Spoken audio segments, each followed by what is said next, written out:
now the Jaguars have decided not to punt. They'll just run it out. And Brunell scrambling around and will just fire one downfield, firing for the end zone, a jump ball, and it is caught. Touchdown on the deflection. Jimmy Smith able to come up with the ball.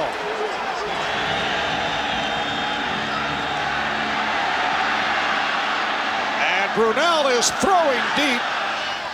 It is caught. Another spectacular play in the end zone off a long pass. Now it's got to be the Hail Mary and just hope that something good happens for Jacksonville. And here is Brunell waiting for his receivers to go downfield, and here it is. It is caught at the goal line. Do you believe this? The catch was made again on a deflection, but just short of the goal line.